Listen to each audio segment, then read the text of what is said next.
And we will be without Commissioner Beal tonight.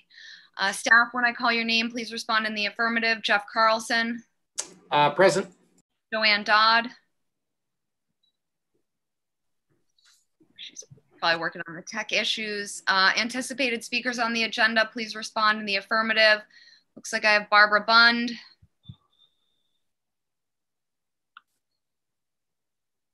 Sorry, I was muted. I'm here. Greg Berman. Present. David Kriebel. Yes. Frank Miller. I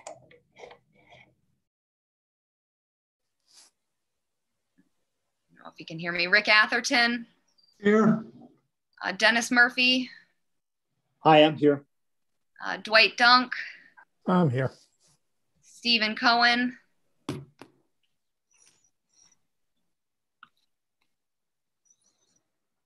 Here, Stephen Cohen. Josh Posner. I'm here, but my video isn't working for some reason. Okay. Emily Molden. Here, thank you. Trey Ruthven. I'm here, thank you. RJ Turcott. Present, thank you. And Burton Balkind.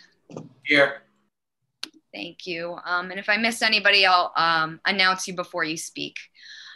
Good afternoon. This open meeting of the Nantucket Conservation Commission is being conducted remotely, consistent with Governor Baker's executive order of March 12, 2020, due to the current state of emergency in the Commonwealth due to the outbreak of the COVID-19 virus.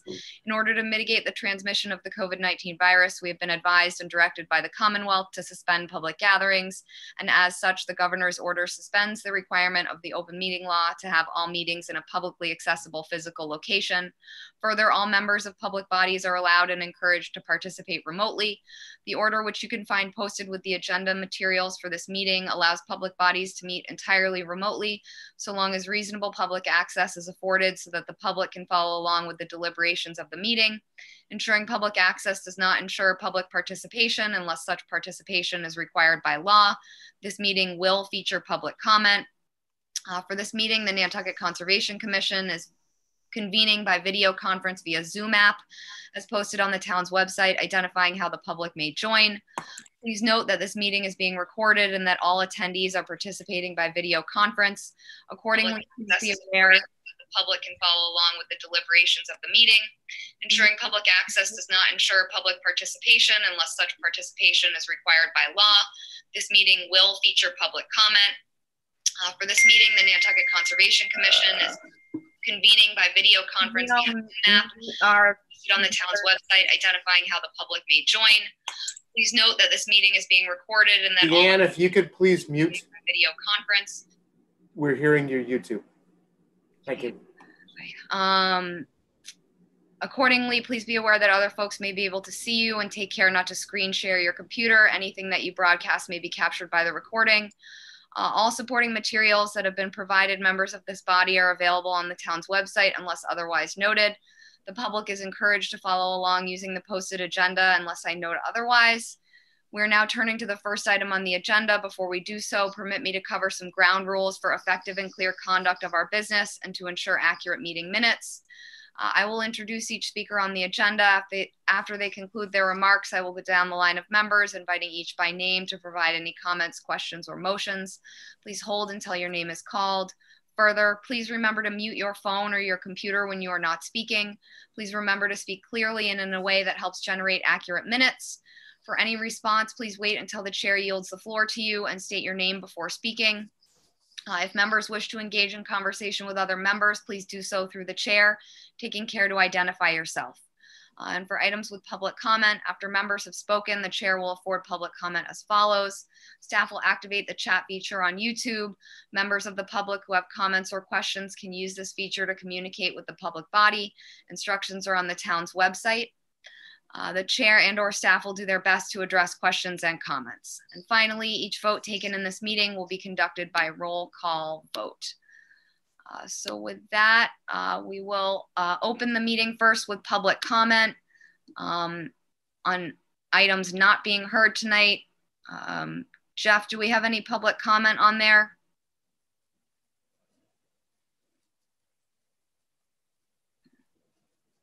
Assuming that's a no.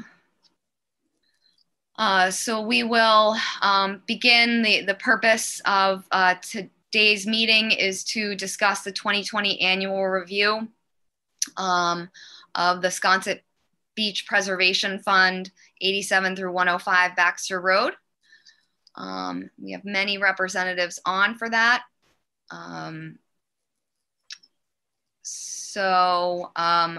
I think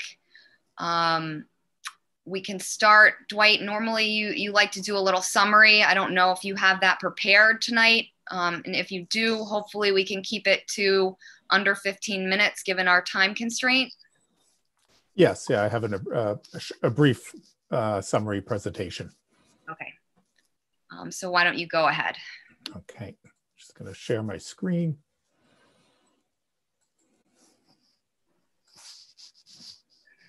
And hopefully everybody can see the screen.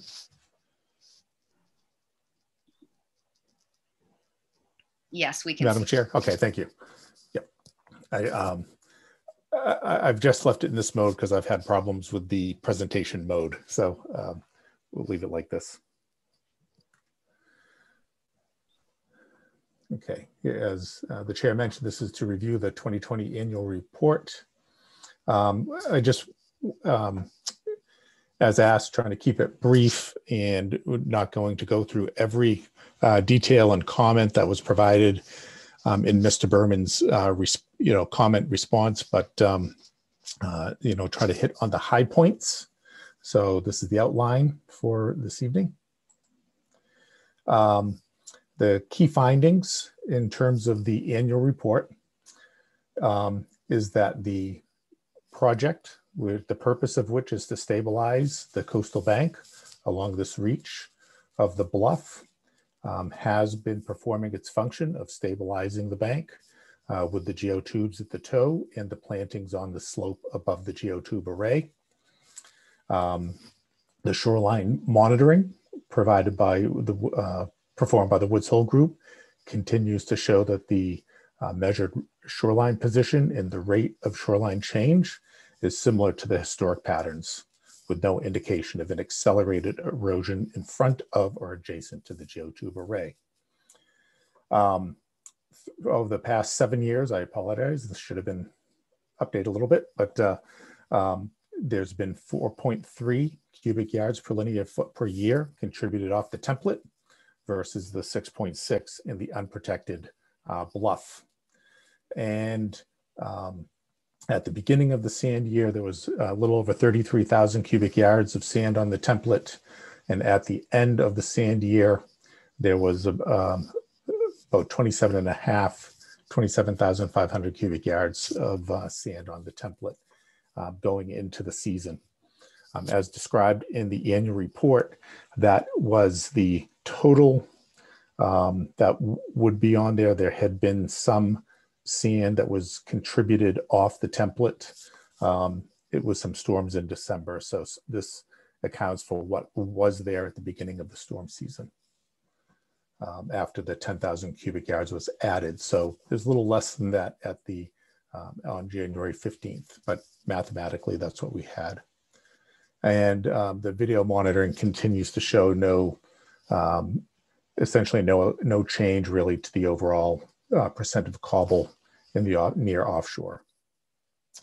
We all know the annual monitoring that is performed and has been performed for years. Those are submitted to Jeff on a regular basis.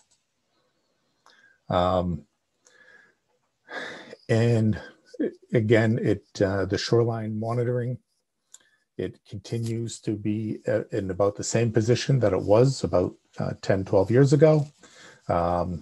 It changes, the shoreline position changes from monitoring event to monitoring event, but we're finding that it has, with the periods of accretion, periods of erosion, it's still about the same position that it was 2008, 2010 timeframe.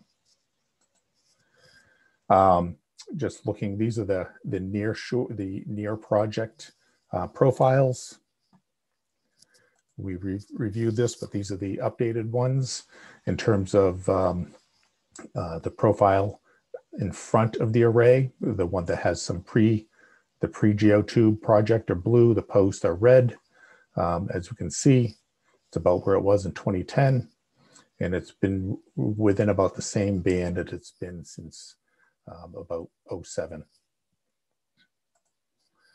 The shoreline, about 1,000 feet to the north, continues to be, move around in a band within -30 to -70 from the 94 position, and continues to be in that range.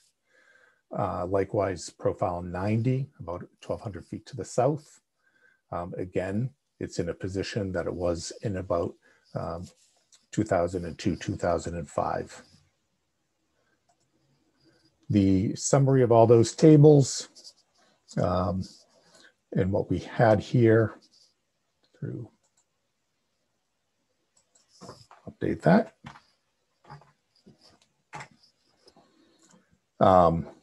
At the beginning, as I said, we had a little over 30,000.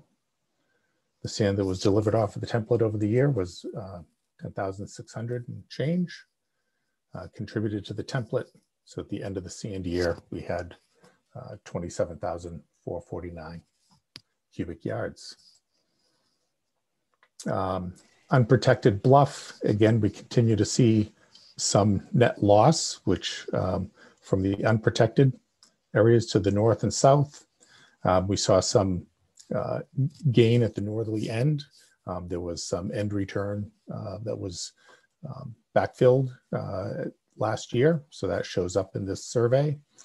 And so we continue to see a stable bluff above the geotubes. The net loss has been quite minor, and then with the net gain, so there's a very little net loss. And then the adjacent, as I said, was about 6.6 cubic yards contributed off the bluff, and off the template it's 14.3. These are just from tables from the report that document that, and this is just more of a visual to kind of put it in perspective.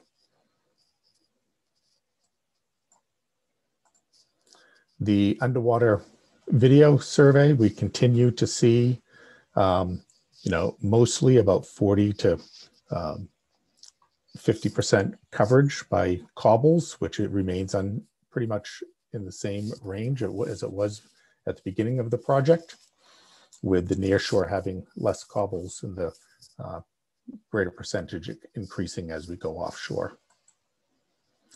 So that's just a very brief overview of the report, the independent reviewer comments. So I really want to, these are, the three main topics. I think the video monitoring is the least controversial, and then we'll move on from there. One of the questions that we were looking at was, there's the question about whether or not the percent cobble has changed from pre-construction. The monitoring started in 2016, so we don't have the same data set from pre-construction to for the post-construction monitoring. This is some data that was available from the Beach Nourishment Project. It has some different colors, different percentages, but basically what we're finding is the similar percent coverage in the near shore in 07 as we currently see in the near shore with the current survey set.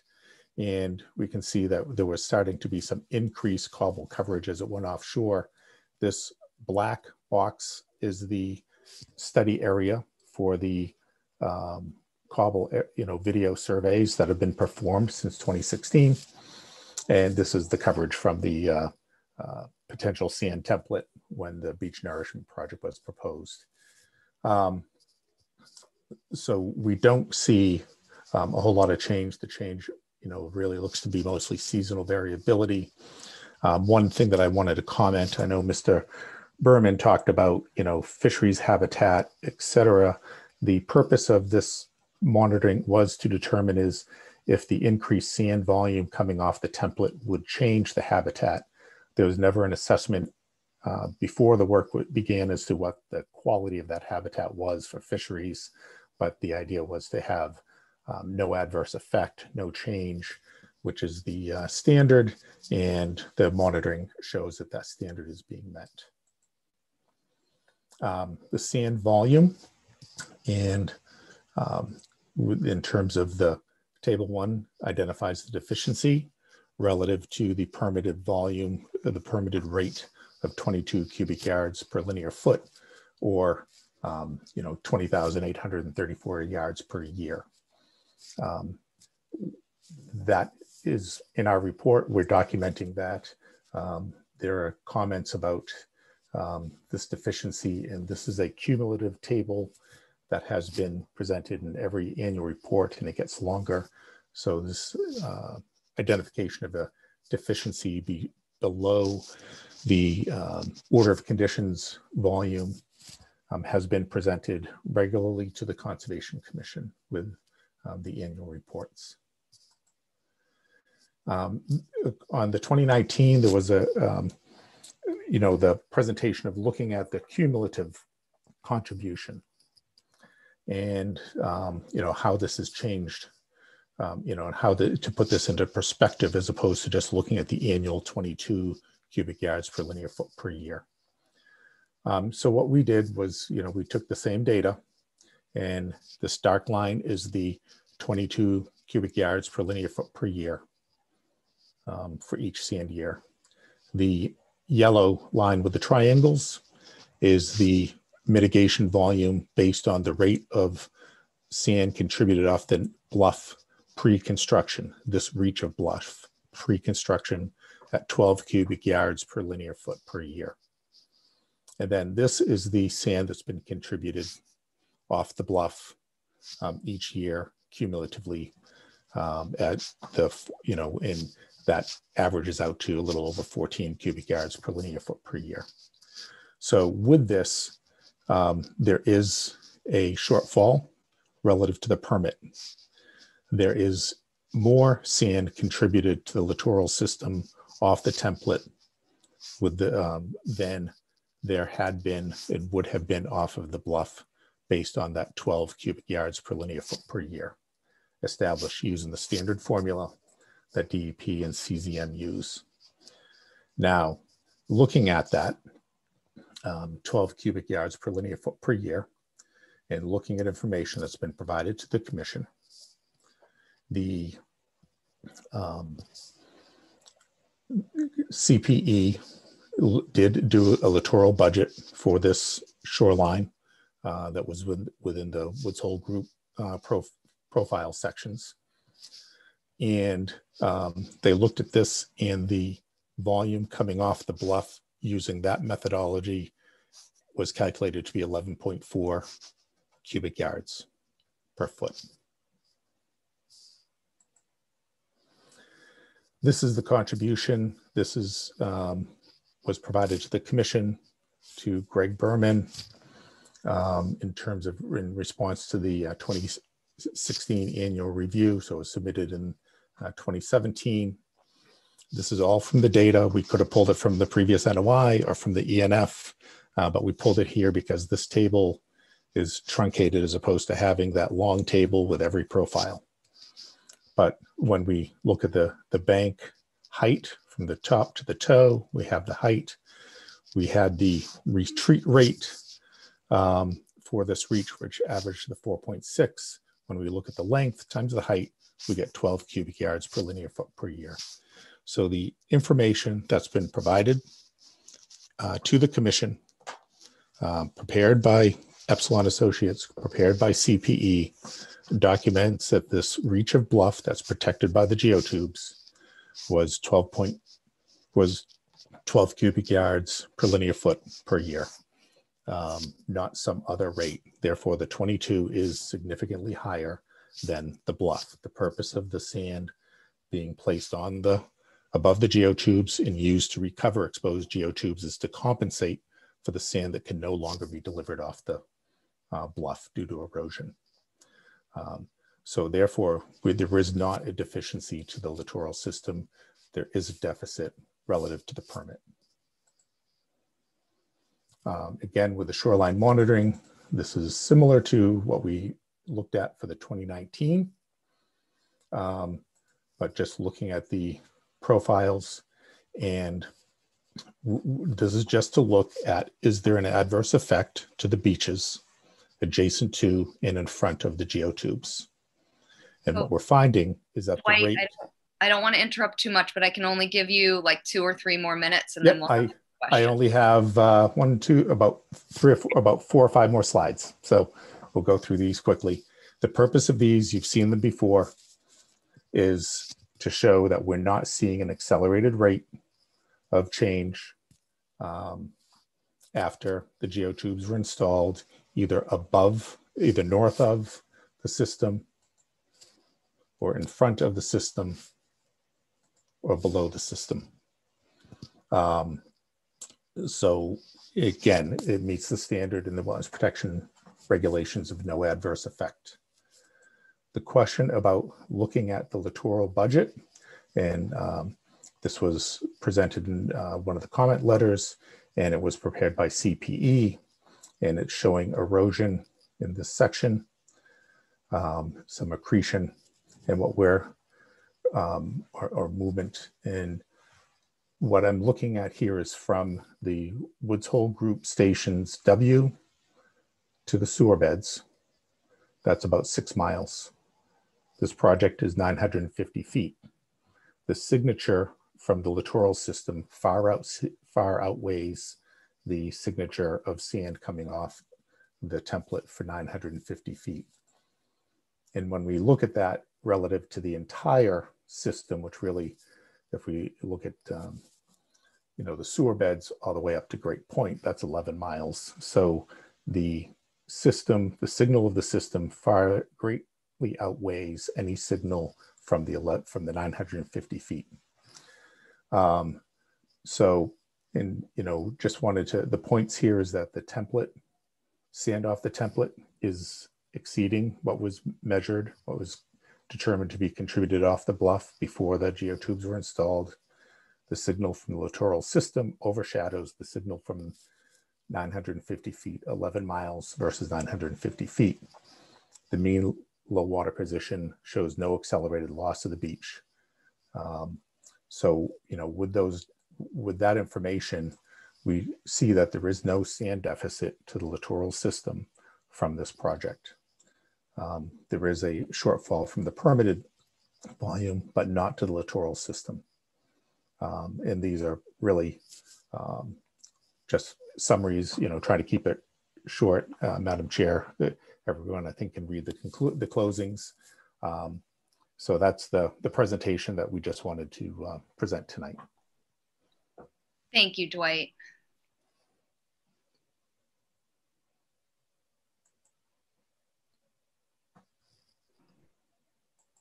All right, so I'm sure there are lots of questions. I do want to ask Greg Berman to just speak and kind of summarize the high points of his findings as our third-party reviewer. I think it's important that those are out there. But before that, I do just want to clearly state that permit holders are required to meet the conditions of their permit. Those permits are signed and agreed upon. And the permit that you guys hold was actually issued superseding from the DEP of Massachusetts. So this wasn't just made up by the Nantucket Conservation Commission. It came from the state. So that, is a really important thing to note, as far as meeting the conditions of your permit. And then Greg, I'm hoping you can maybe give us a little summary. Yeah, no, happy to. So I provided the independent review of Epsilon's 2020 annual review and have for a few years now. I'll just kind of briefly go through the major topic points like sand delivery. Looking at the number of months in a sand year, we are much, much closer to a year. So that does make it less confusing. Definitely a good step overall. There's still a deficiency. Last year, they actually reduced the deficiency a little bit, but this year it looks like we're back on a fairly disturbing trend of increasing deficiency over time. And I think people saw my report. I don't know if you want me to go through all the figures, but if they've seen it, I think that's, or had access to it, I don't know if we need that. Yeah, no, everybody's had access to it, so you don't need to bring those up in detail. Okay, very good. So, yep, increasing deficiencies. I mean, you can, look at a trend line and see where it goes. Trends can be reversed, but right now it's a fairly consistent trend of increasing deficiencies. Let's see. So if there is concern about overfilling the template itself, if the volume can be provided to longshore sediment transport, it doesn't necessarily have to be on the template. It could be on the ends, it could be on the toe, more directly put onto the system. I'll get into that part later. The Bluff work, the drone accuracy looked much more accurate this time. There was kind of an error within the last one, that it was showing some accretion where it was unlikely to accrete, and we didn't see that this time. The shoreline, as measured by the Woods Hole Group study, I definitely agree. It's a very dynamic area. I think it is that level of sediment flow along the section of shoreline is going to overshadow as it's being measured and reported right now, specifically with just mean low water. I think there are possibly some other ways to represent it. I know that, historically, this has been reported. This is what's being required to be reported, and that's understandable. But as Mr. Dunk showed, the volume of longshore sediment transport can be estimated along a long stretch of shoreline. And if you notice a large change as it passes through this area, it might tell you more than just where the mean low water is at a given section of shoreline. So that may be something the commission wants to think about in the future.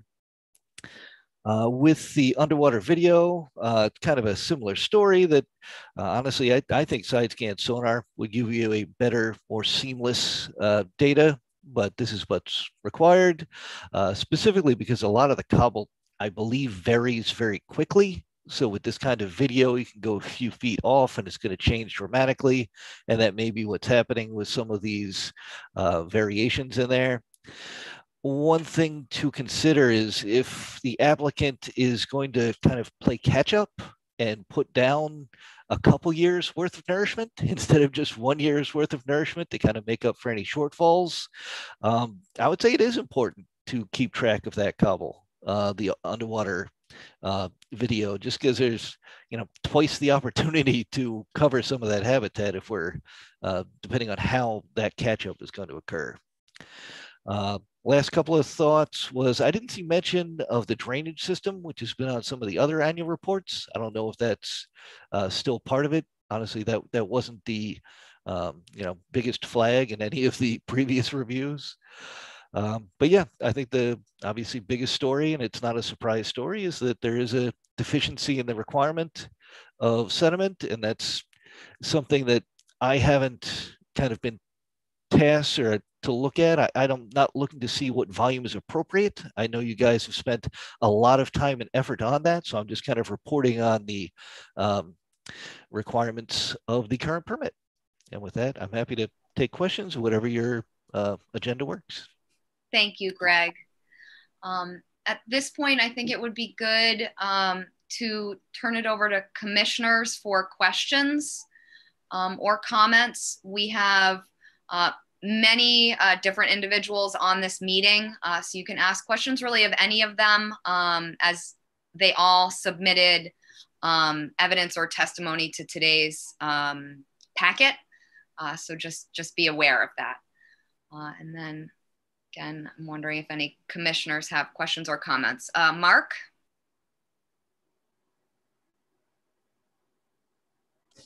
I just wanted to check in, Ashley. I'm at the 3-hour delay at Los Angeles Airport, so I'm able to make the meeting, and I missed the first few minutes, but I'll read those in later. But I'll be here for the meeting and happy to be so. No questions quite yet. Thank you. We're glad you're here. Seth?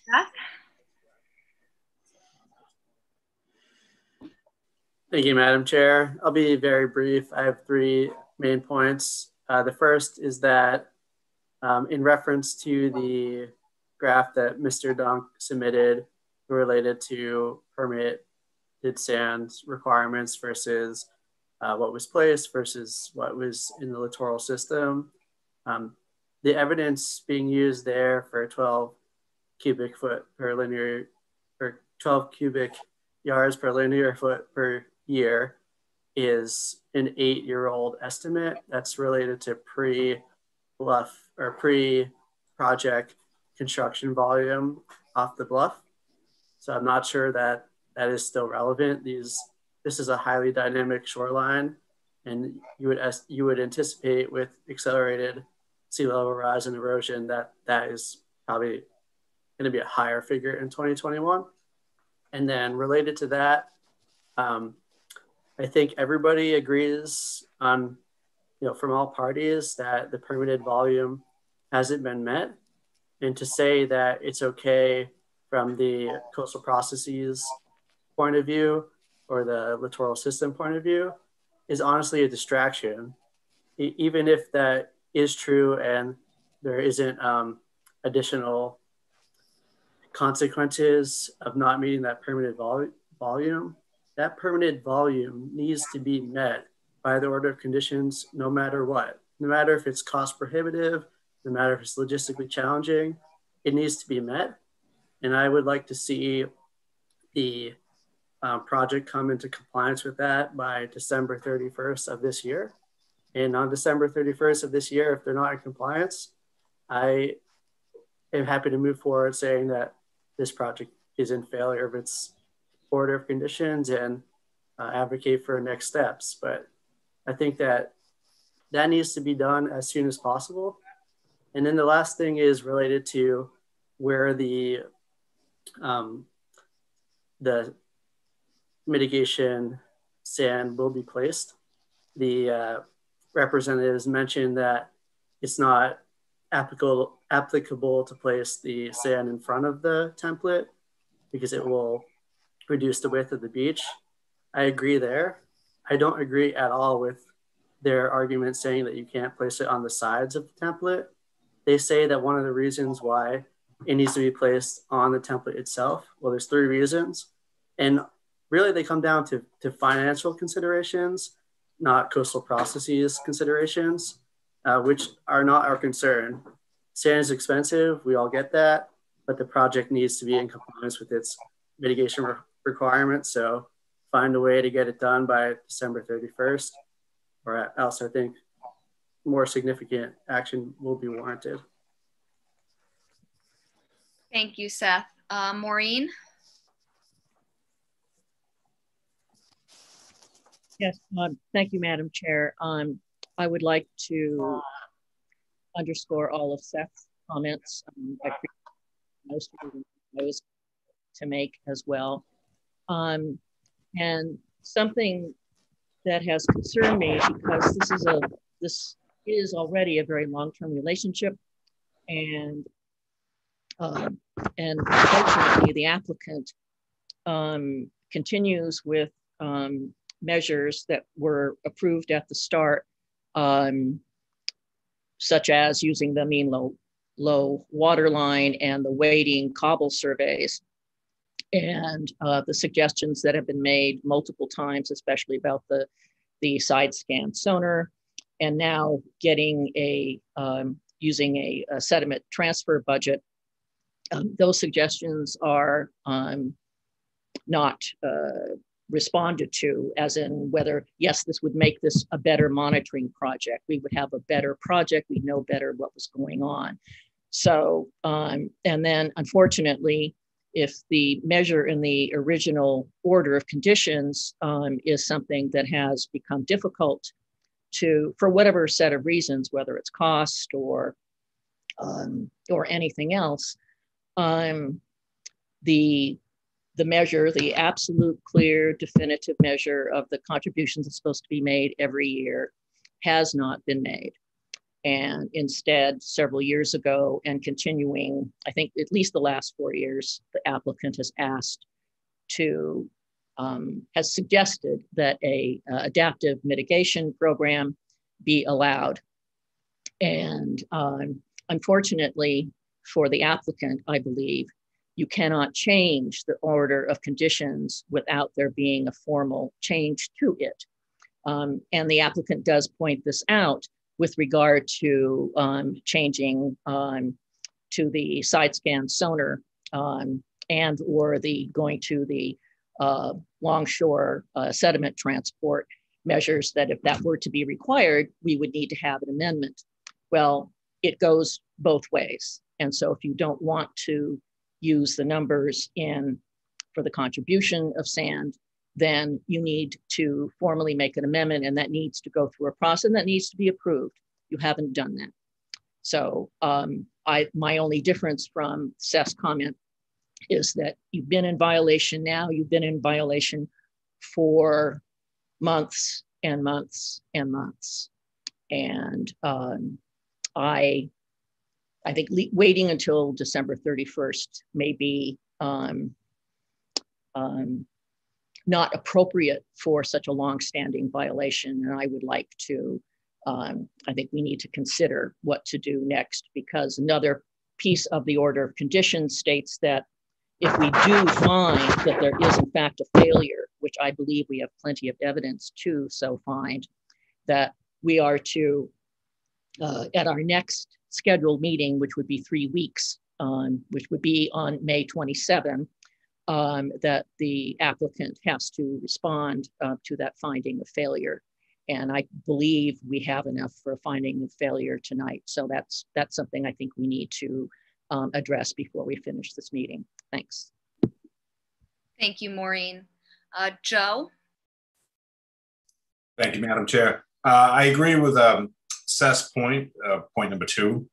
But the one question I have is, what would Mr. Bergman recommend as far as, I know that Seth was saying that December 31st, this has to be brought into compliance. But I guess the question is for Mr. Bergman, what is the proper timeline to get the sand source up to code and meet what the rules and regs are saying right now? Because right now, I just hate to say that dump all that sand and then everything, the cobble's gone and then there's just a bad program. I'd like to see a safe timeline to be put into place. And I'd like his recommendation on what that would be. Thank you, Madam Chair. Thank you, Joe. Greg, do you have any suggestions there? Yeah, I mean, unfortunately, there's not going to be a clean number. Obviously, the sediment supply isn't determined by calendar year or by order of condition dates, but typically having a supply of sediment down in the winter before some of these winter storms come through is a good idea. Defraying some of that, accelerated erosion. For the relatively long term, we're talking, 4 or 5 years of deficiency. We want to kind of catch up, but there is no time scale in which it's going to immediately catch up. Erosion along this section and many sections of Massachusetts is very punctuated. So, I mean, after a big storm, you're going to get tremendous volumes added to the coastal system, and there may be years without. We can look back over, the last 4 or 5 years of storm records and kind of hem and haw and see what may have come out during some of those storms if the full, notice volume was down. But it's going to be the next few storms too that we're just not going to be able to project into the future about.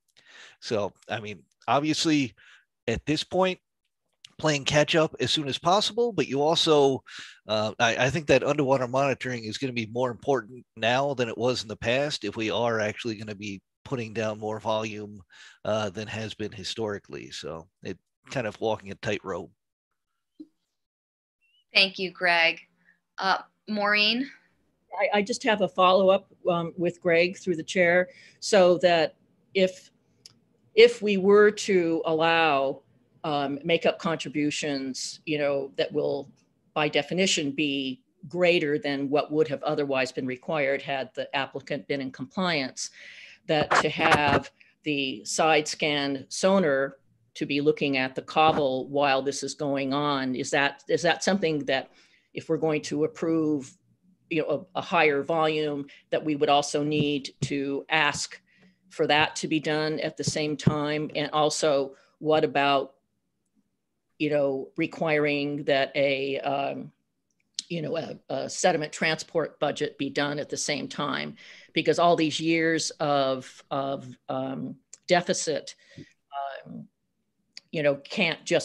won't be cured by just dumping it. And it looks to me like there are more modern methods that we could use to better measure how it's being used and the rest of it. So is that something that would make sense, to require along with that better monitoring? Yeah, I mean, I'm always, is it okay, Madam Chair? Yes. Yeah. Okay. I'm always for better monitoring and not even necessarily better monitoring. When you guys first set up this monitoring system, I mean, it's not like it was using misinformed information. It's just that it's kind of come to light over the years that it's not going to be able to measure what the answers you need. You're not going to get your answers out of, some of these specific monitoring techniques. As far as the sonar, I think there'd probably be an increased interest in that, just because that the underwater video is highly discrete, such that it's not going to be able to see the entire bottom. So you're not going to get a good feel for change over time. So you may want to add that in if it's feasible. The longshore sediment transport idea, this is something that could actually be backdated. I mean, the information that's been collected over the years, it would take a significant effort to translate that into a volume of sediment flowing along the shoreline. But you do have a lot of the, underlying data that you could use to create that information, and then looking forward into the future with it. But yeah, I mean, I would think that those might be things that you'd be interested in, even if you weren't increasing volume to make catch up. Thank you, Greg. Seth? Thank you, Madam Chair. This is directed to Jeff Carlson. So if we were to issue an enforcement order related to the sand deficiency, in that order, would we be able to require heightened monitoring requirements based on the unusual situation of having more sediment being put down? Because I think that would be something we'd want to do. And I think if we do go that route too, we should issue an enforcement order that says, here's exactly what we expect by this date. If it's not done, this project is found to be in failure. And after the date of sediment being placed, there's additional monitoring. And if the monitoring finds any of these other issues, then it's also in failure. Jeff, do you have a response to that? Sure, Madam Chair. So the easy answer to that, Seth, is yes. If you issue out the enforcement action with those findings, it'd be kind of similar to what we did down the beach a little bit, where you would issue out those findings and conditions to bring the project back into compliance with the order of conditions. And if that includes some monitoring components, that's there. I do think having a timeline set, obviously, before you take additional action, I would always recommend having some level of at least public meeting or public hearing to discuss that action, to provide some level of due process that kind of comes in with that. But if that results in a secondary enforcement or altering that original enforcement, I think that's completely within the scope of the act of the local bylaw to do it that way. Thank you, Jeff. Do we have any other comments from commissioners? Looks like no. Josh, do you have a response before I turn it over to the public? Yes, Ashley, Madam Chairperson, I would like to say something if I could, just to provide a little bit of context. We recognize that we are short on the permit. We have made that clear for quite a few years. We also made clear at the very beginning of the permitting process that 22 cubic yards was not something that was sustainable. And so Josh, I do want to just stop you there, because then you guys didn't have to sign that permit. if you didn't think it was sustainable. So we really need to focus on the current permit and not too many excuses. Can I finish? I'd like to be able to finish my comment if I could. And I'm sure that you'll have a chance to agree or disagree with what I have to say. But you're right, you know, we didn't have to sign the permit, but there was a expectation that the issue would be revisited in a reasonable period of time. We have made clear for quite a while that we cannot maintain the existing project unless we have an expansion of that protects the rest of the homes. That is now under appeal and tied up in court. You know that we entered into a settlement effort last summer. We made clear in that settlement effort that we were going to be turning the project over to the town to maintain if we could not reach a settlement. We did not reach a settlement. I sent a letter to you reminding you of this in March. And so, you know, we don't dispute that we are short on the permitted amount. If we can't reach an agreement on an expansion of the project and an agreement on a reasonable amount of sand, similar to the amounts required of every other coastal project that we're aware of in Massachusetts, then we will not be able to maintain, and we will turn over the existing project to the town. We have made that clear. We have said it a number of times, and I think this context is important. Whether you issue an enforcement order or you don't issue an enforcement order, whether it goes till December or whether it goes to a shorter period of time, we are not able to maintain an unsustainable, unfair level of sand mitigation that no other project that we're aware of provides. Thank you. Thank you, Josh. I'm glad you mentioned that letter. I'm hoping, Jeff, that that's made it to public record. I will confirm, but I believe it hasn't. If not, we'll make sure that that's posted. Okay. And I also want to confirm, when we issue a Conservation Commission permit, and I think I already know the answer to this, the permit is the permit and it holds on its own, correct? There's no contingency on our permit waiting for something else. Is that true? Hopefully that was directed to me. I'll take that. So just to kind of run through a permit issuance really quickly, when you guys issue a permit and issue that order of conditions, that is signed by the commission, and that's the only party that signs that permit as the valid permit. The process of accepting the conditions is essentially whether that permit is appealed or not. And you can appeal a positive order, you can appeal a negative order to deal with any conditions that you feel are unfair or unjust. And if that appeal period lapses, then it's generally assumed that the conditions are to be followed explicitly without being either amended or modified through the regular public process that's defined. So that's the same for any order of conditions, whether it's for a coastal engineering structure, or a septic system, or houses. There's that appeal period to appeal to Mass DEP or local superior court if you feel that the conditions are unfair or unjust. And without that, that permit goes into full force and effect. The one contingency that I would bring up is it also requires you to get all other applicable permits through all other permitting agencies. So if you need a permit from the Board of Health or from zoning or from somewhere else, you have to have that before you can initiate the work under that permit. So those are the kind of requirements for a permit to be issued. If I could just clarify a little bit more, Madam Chair, I'm sorry. I understand what you're saying, Jeff, and I agree with that, except that there has always been a statement from us in relation to this very unusual project, that the pilot project was only something that we could do on an interim basis. Josh, I have to interrupt you here this time, because really we have to focus on your Conservation Commission permit, not the agreements you made with the town of Nantucket allowing for things being further, but the permit you hold with us. You know, and that's what we're talking about tonight, and that's what you're not in compliance about, and we do need to deal with that.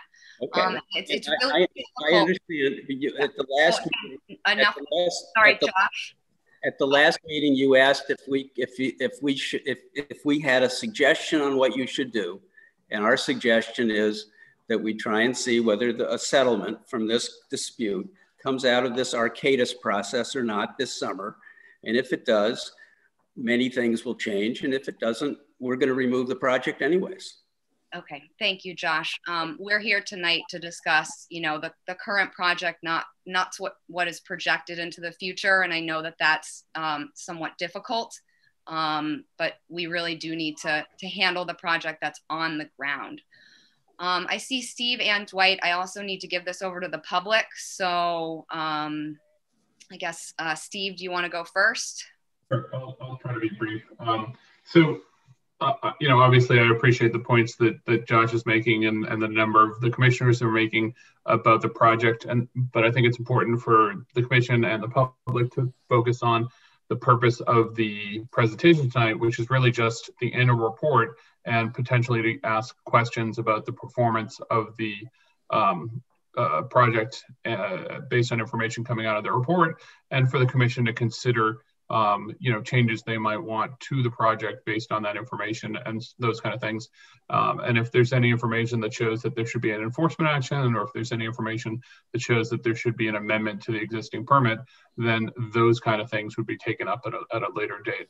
So I'd like to see if we could just stay focused on the information that Dwight has presented, with the idea that if there's other things that need to be done at a later time, that we should just do those at a properly posted meeting to amend the permit or to have an enforcement action, or both. I think, for example, Seth and Joe had some good ideas that are worth doing or talking about, but they're not worth, and actually Maureen too, but they're just not in front of us today in terms of taking action on them. So with that, I just think everybody should stay focused on what the actual purpose of this meeting is. Thanks. Thank you. And I appreciate that. And even if we don't take action tonight, asking these questions about taking action, about the evidence that you guys submitted, I think is very important at this meeting because we need to know whether we need a follow-up. Dwight? Yes, thank you, Madam Chair. Just had 2 points. Stephen covered one of them. The other one was more of a technical point in terms of Commissioner Engelborg's comment about the changes in rates. The DEP CZM has a longstanding approach where you look at the contribution rate before construction, and that becomes the rate going forward, because that was the rate of sand or sediment contribution off the reach of a coastal bank that is no longer able to contribute that because of the CES. So it's not that then you continue to monitor it and change it over time. I suppose that could be done, but the fact is, that's the way that the CZM and DEP has handled this within the Commonwealth. The other point is, if we're to look at the rates to the north and south, we see that the volumes are less because generally the the coastal bluff is not as tall, especially to the south. So this is one of the highest rates because of the height as well as the length and the retreat rate. So that's why we continue to look at that 12 cubic yards per foot. Thank you, Dwight. Do I have any kind of final comments or questions from commissioners before I give it over to the public? Seth? Yeah, just quickly in response to Mr. Dunk's comment about the rate used, thank you for the clarification. If CZM uses that, I guess I understand. I think that it's probably a mistake to continue doing that, but if the state agency is using that, I understand. I think as the project goes on, especially if it's in place in a longer number of years, the rate will definitely change. And then lastly, I appreciate Mr. Cohen's point. I'm not suggesting that we make any motions at this meeting today, but I do think a follow-up meeting with additional action is certainly warranted. Thank you, Seth. Greg? Yep, just a quick kind of follow-up. So with the CZM Shoreline Change Project, it looks at strictly the mean high water wet dry line. And when you have a CES, typically that wet dry line will go up to the CES and stop. So a lot of the more recent data is going to show like 0 feet of erosion. So that's one of the reasons why they look at before the CES was installed instead of afterwards. And sorry, that was it. Thank you, Greg. All right, at this point, I will open it up to the public. We have about 20 minutes before we'll need to tie this up. So do we have any comments? Trey? I'm not sure if RJ wants to talk first to introduce me. If he does, I'll let him do that. Otherwise, I'll hop right in. Go ahead, Trey. So, thanks. So I just wanted to start with kind of correcting one thing or several things. So relative to CZM DEP criteria, which I think is important for the commission to understand, is they do look at long-term erosion rates. They also literally lay out that you can also look at short-term rates. And the reason you look at long-term versus short-term is to actually figure out what's going on. If we have a bluff that hasn't been eroding for the last 100 years and all of a sudden is, if we went to a 0 contribution rate, that doesn't actually reflect the sediment that's contributing to the system. So in a situation like this, where we have an immense amount of data, we can actually start looking at snapshots and seeing how it's accelerating and actually, tune our mitigation rate so it's actually accurate. In most locations, and I'm sure you see this even around Nantucket, is that you don't often have all that data. In this case, it's very different. And as this project was permitted, it wasn't actually, set any different than any place else in the state. It was a 1-to-1 contribution. We can talk about whether it was coming off the beach and the bank and how all that is, and I don't really want to waste a lot of time on it, but it was a 1-to-1 contribution when that was set up.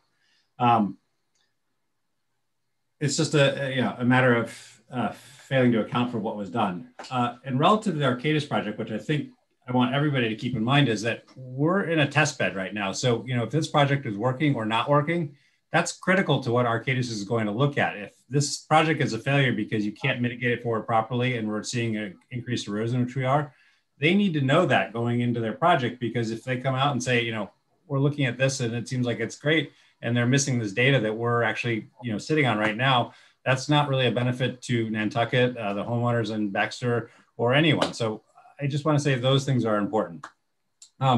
Relative to erosion, so erosion has been accelerating ever since this project went on board. And so, a simple way to think about this is if we look at the transects to the south, we've seen a 17% increase on an annual foot per year erosion rate across all of them. And to the north, we've seen a 116% increase since the GEO2 project went in. And the data set before went back from like 1993 to 2013. So a long-term data set, and afterwards it's been a long-term data set. So this isn't just kind of a brief, acceleration rate that we're seeing that's over short-term. It's a long-term rate, averaged across all these transects, which represent different heights of bank, different dune, and everything. One thing is consistent. It's all showing erosion. Relative to the weighting shots, we can talk about it and how it was even part of the permit. The one thing that is critical, and I don't want anybody to miss, is that, the volume that's contained in those shots that isn't being captured right now could be up towards of, somewhere between 4 and 8% of the total mitigation volume being lost in that section of the beach that's not being monitored. So it's important and it's critical. That's why it was written in the original order of conditions. And it's why it should continue, even though it's not currently continuing. When we talk about mitigation volume, based on the calculations, using the tables that are laid out in the sand mitigation, we're at a deficit of 46,537 cubic yards of material. And I get most of you have probably little idea what that would look like. But if we picture the entire stretch of Sconset Beach where they want to put the new Geotube project, that's roughly 3,600 feet. So if we picture a box 25 feet wide, 14 feet high, that's the amount of sand they have not contributed to the system. So when we hear about a project needing to be extended to make it sustainable, they're causing erosion on their own neighbors' lots. I mean, especially the north. If we want to talk about ways of making this up and becoming whole, we could cast that sand over the top. We'd actually build a nice mitigation bank across the existing slope that would protect those houses in the meantime while they're not contributing sand. There's a lot of practical, sound engineering ways of doing this. If we can't mitigate a simple, 21,000 cubic yards roughly per year, how are we going to do this over 3,600 feet? I think it's, kind of disingenuous to say, this project isn't sustainable. If you can't actually meet the criteria that's set forward for this and you want to go bigger, how does that actually, how does that scale up? It doesn't. I just want to say we're over 2 years behind in sand mitigation. yes, we can place it to the sides. That's actually was written into the order of conditions again. And the reason for that is, we need 2 feet of sand on top of the geotubes to protect for UV protection. The rest is going to come up as mitigation as it's released from the system. The problem is we're not releasing it as it should be. And we can argue about whether it was designed right or not. And that's not the point right now. Is we can add sand to the system to actually better replicate what goes on during a storm. End of story. So that's kind of what I wanted to get to tonight. I mean, we are in breach, and we've been in breach or violation of this order of conditions for a period of over 6 years. I mean, almost since this was built. In 2016, we stopped contributing the same amount of sand.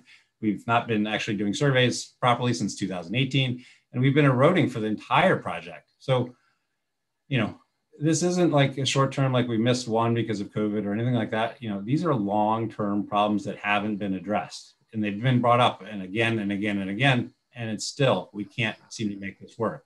And my guess is that because this project is unsustainable and should be pulled. Thank you. Thank you, Trey.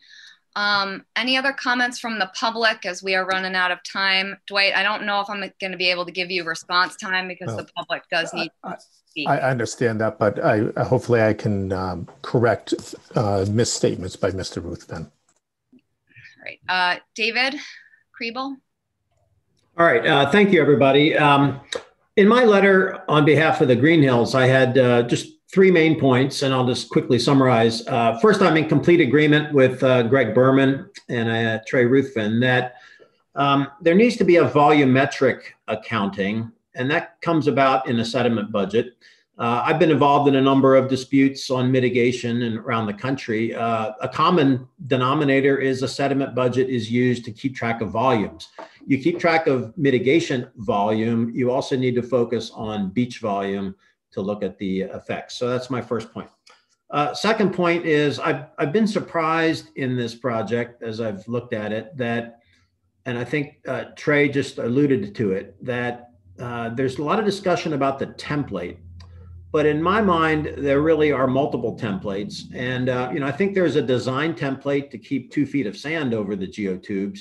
There really, even at the outset of this, should have been a mitigation template to be able to keep track of where sand is placed. I fully concur that sand does not all have to be placed in front of the geotubes, and that we should use areas adjacent to it. And if catch-up is to be done, I think after Seth's comments, some back of the envelope calculations suggest that sand can be put in a relatively low berm above mean high water and below the base of the bluff over what might be a considerable distance, maybe 2 miles up and down the coast, but it's the type of mitigation that is used other places to put sand where it's needed. And finally, my main point in my letter was, and I think I'm in agreement with Trey on this, that the mitigation volumes are actually farther behind schedule than what is shown in the annual report. And I think I tried to do a little different characterization of sand years and what the requirements mean and what was placed. But by my calculation, I'm in agreement with Trey, and we did it independently, that as of December and January, the deficit is roughly 47,000 cubic yards. That's going to continue to grow this next year, and at a rate of 20,000 cubic yards per year. And I think a question I raised was, is that sustainable? And of course, you're talking about that. So thank you very much. Thank you. Frank Weimar. Oh, you're muted.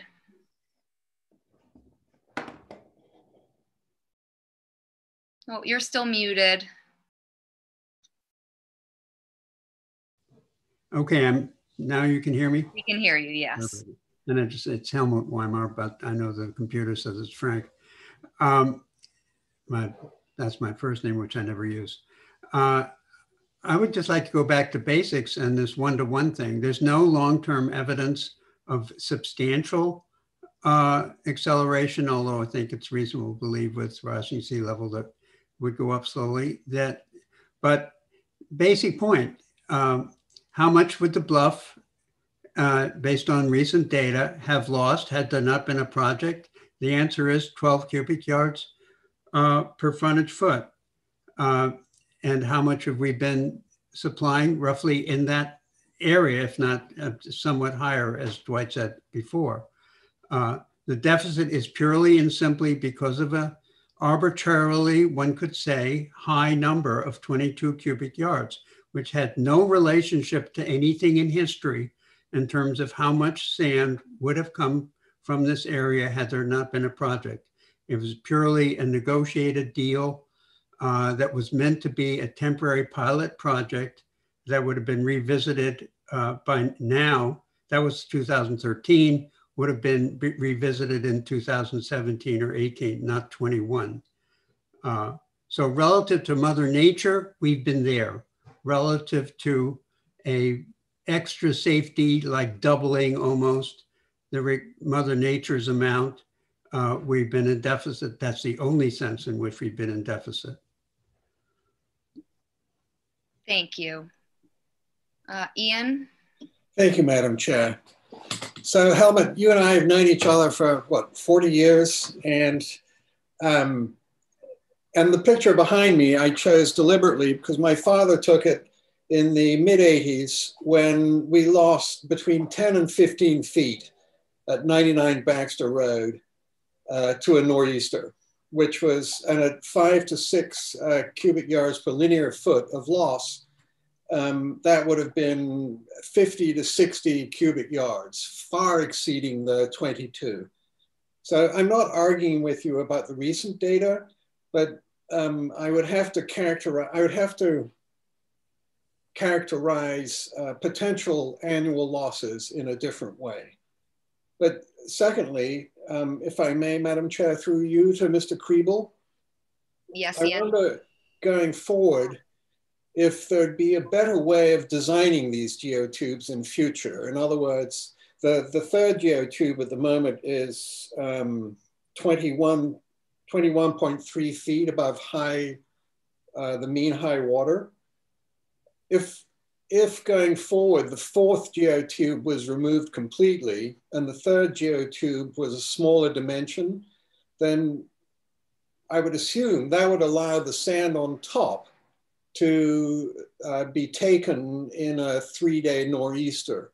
And it's, as we all know, it's a 3-day nor'easter that has been giving this tremendous end scar and a temporary loss. And perhaps this isn't the right meeting to discuss this, but I'd like that to be considered going forward. Thank you, Madam Chair. Thank you, Ian. I think that's a great question and maybe one to answer at our next discussion of this when we think about maybe next steps. Any other public comment about the 2020 report? Dennis Murphy? Thank you. You've heard from the experts and you've heard from the project proponent's own expert and the proponent himself. They acknowledge that there's a deficit, that it doesn't comply, and they have no intention of complying.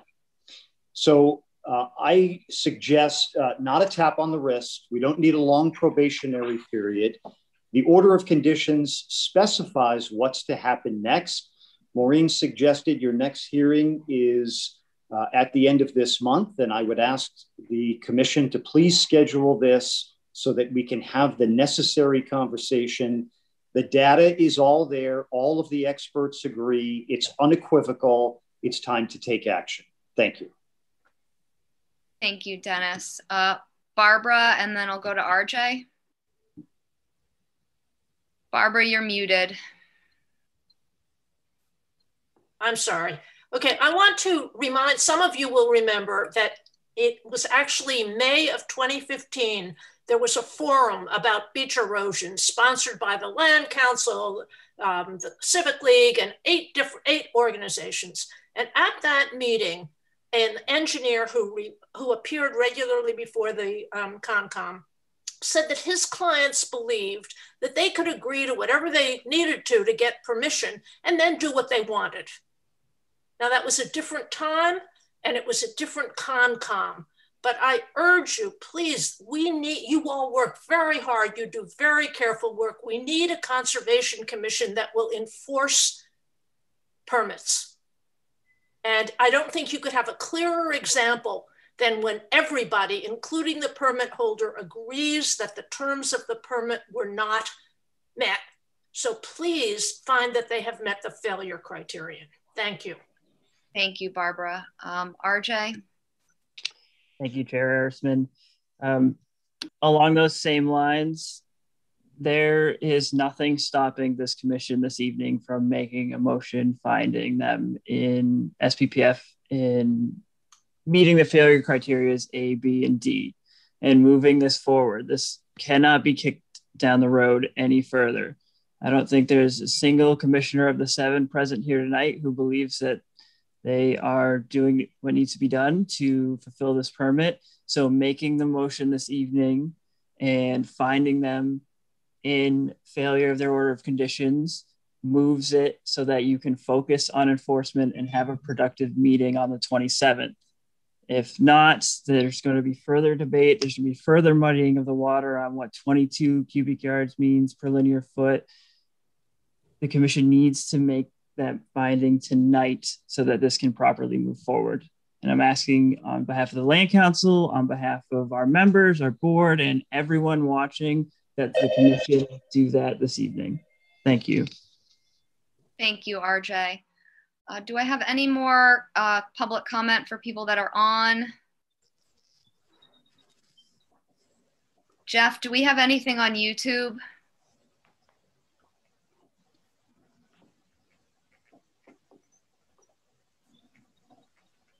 Yes, Burton put a comment up that said, I feel like a motion is needed to find the applicant is not in compliance with its Concom permit and schedule the meeting to discuss enforcement.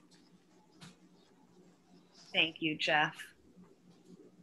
All right, so if there are no more public comments, do commissioners have any thoughts? Would anybody like to make a motion? Dwight, you have your hand up. Dwight, would you like to speak?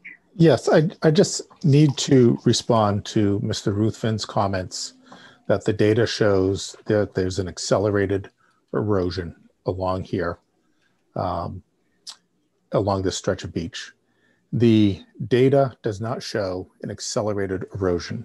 This whole stretch is eroding. That's the purpose for the applicant seeking this project, to try to stem the erosion to protect the homes and the public infrastructure. As Mr. Posner mentioned, this first 900 feet was to be a pilot. And notice of intent to extend it it was in a condition, could not be submitted until January of 2018, so that there could be some data to see how it was working. And that was pursued and denied. We won't go through the history, but I keep hearing that the data shows that it's accelerating and that this project is the result, is causing the acceleration.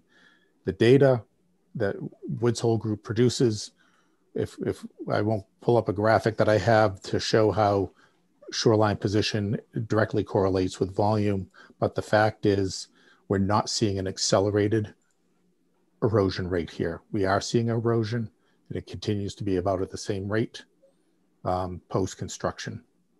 And I'm tired of hearing that being put forward, that it's accelerating due to this project. Thank you, Dwight. I think both sides are sick of hearing the argument from the other side at this point.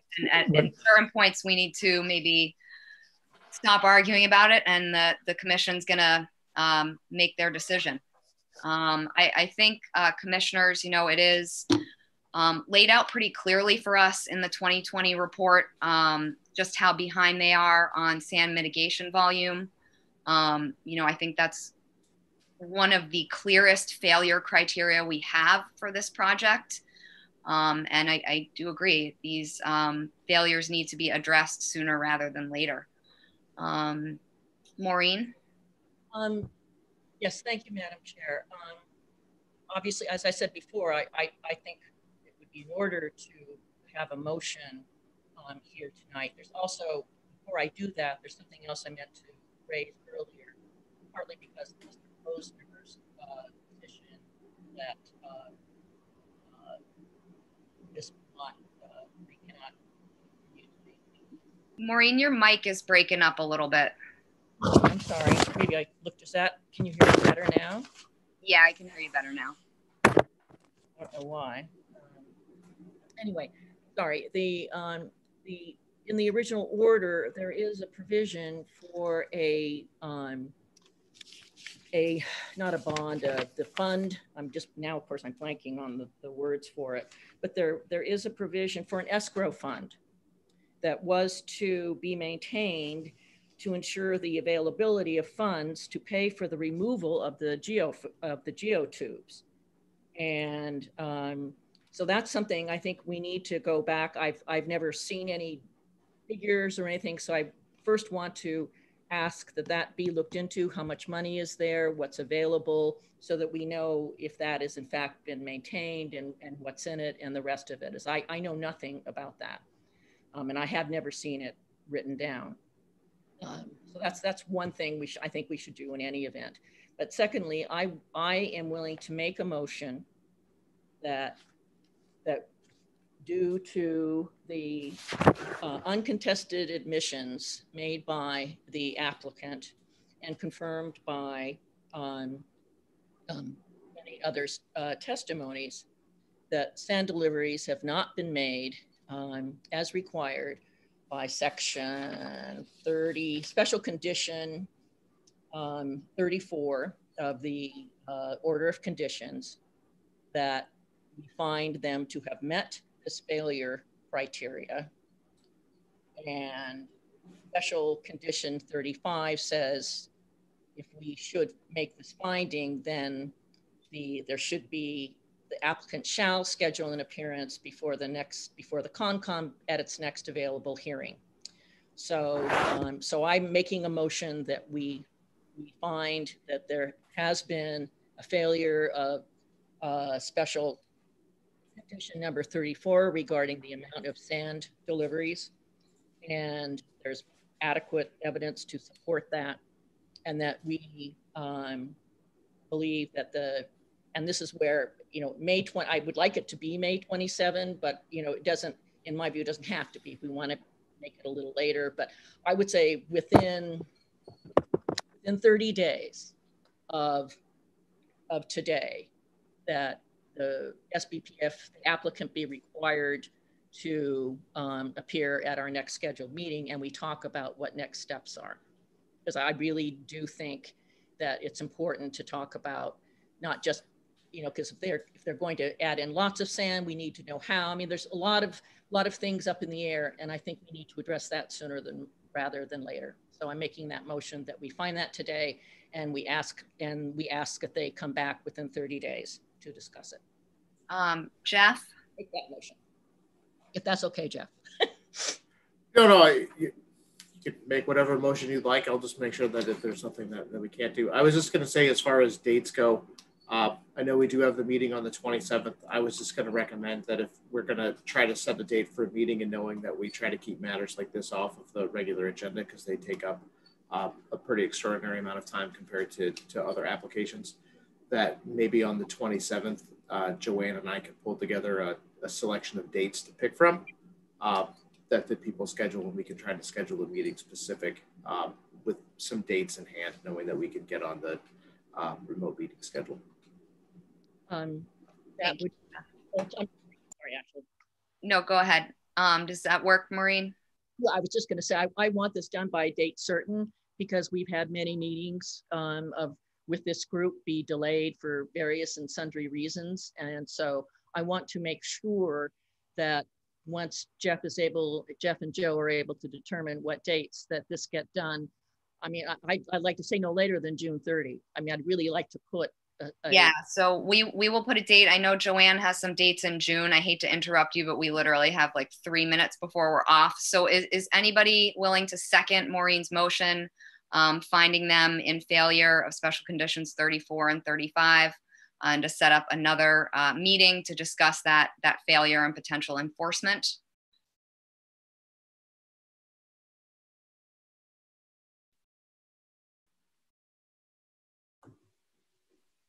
I'll second that. Okay, so seconded by Seth. So by roll vote, Beal. Aye. Engelborg? Aye. Arisman, aye. Golding? Aye. LaFleur? Oh, you're muted, Dave. It's not come. There it is. Aye. Thank you. Phillips? Aye. Topham? Aye. One more point, Madam Chair.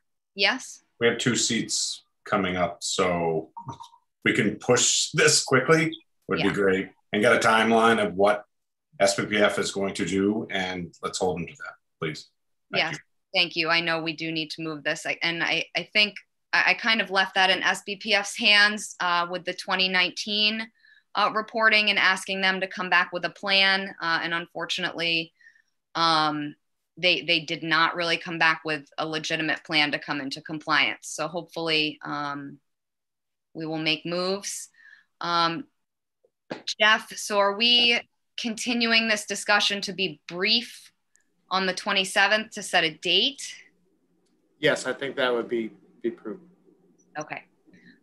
So then we will continue this discussion of the finding of failure on May 27th, which is our next regular meeting.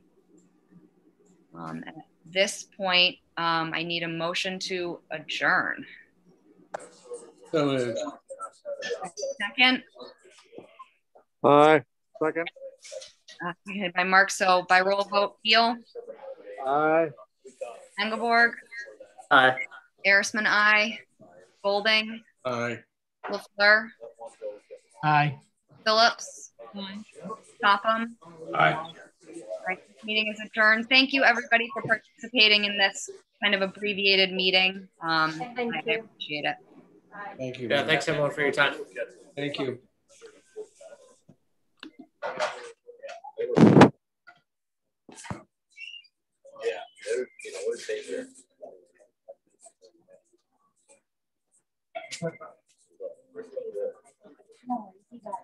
Or anything there.